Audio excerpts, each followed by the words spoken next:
দীর্ঘ 6 মাস পর কারাগার থেকে মুক্তি পেলেন ঝুমন দাস। হেফাজত নেতা মাওলানা মামুনুল হকের সমালোচনা করে ফেসবুকে কটাক্ষ করার অভিযোগে পুলিশের করা মামলায় জেলে গিয়েছিলেন তিনি।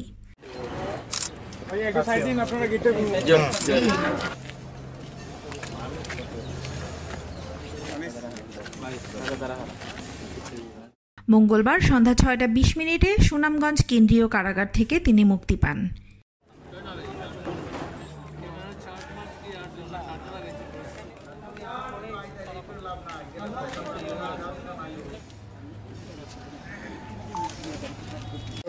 আমাদের জাতির পিতা, স্বাধীনতার মহান স্থপতি বঙ্গবন্ধু শেখ মুজিবুর রহমান এই রাষ্ট্রের জন্য, এই দেশের জন্য 3053 দিন জেল কেটেছিলেন, সেটা আমরা অনেকেই জানি।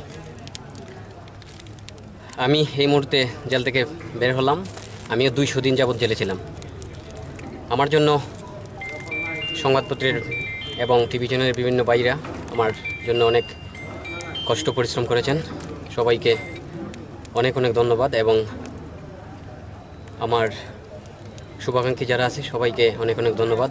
আর শারীরিকভাবে অনেকটা অসুস্থ এবং যারাই, আমি অনেকের নাম মনে করতে পারতেছি না, যারাই আমার জন্য অক্লান্ত পরিশ্রম করেছেন সবাইকে ধন্যবাদ।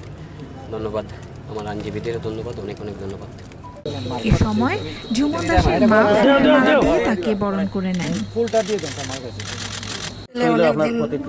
আজকে 6 মাসের উপরে চলছে, কিন্তু আজকে যে মুক্তি পাইছে সবাইকে আমার ধন্যবাদ। এরপর সবাই আমার আশীর্বাদ হইয়া আমার ছেলের মুক্ত করছে, এটাই আমি সবার কৃতজ্ঞতা। আমি নিঃশত মুক্তি যদি আমার ছেলেটার পাইতাম আরও খুশি হইতাম।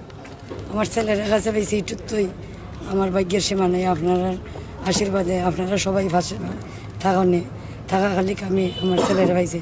কিন্তু সবার ট্রেন চলাফেরার ক্ষেত্রে হলো আমার ছেলের নিরাপত্তা। কারণ হয়েছে আমার ছেলের তো অনেক থাকতে পারে বা আছেও, এটাই আমি সরকারের ট্রেন চাই। আমার ছেলের নিরাপত্তা অনেক দিন, এই আজকে 6 মাসের উপর থেকে নিরাপত্তাহীনতা ভুগছে। আমার এখনও ভয় আছে ভিতরে। আমার ছেলেটা বাড়িতে যাইব, আমার ওরে ঘুমাইব, কিন্তু ঘুমাইলে পরেও আমার ভয়টা দূর সহজে হইতো না।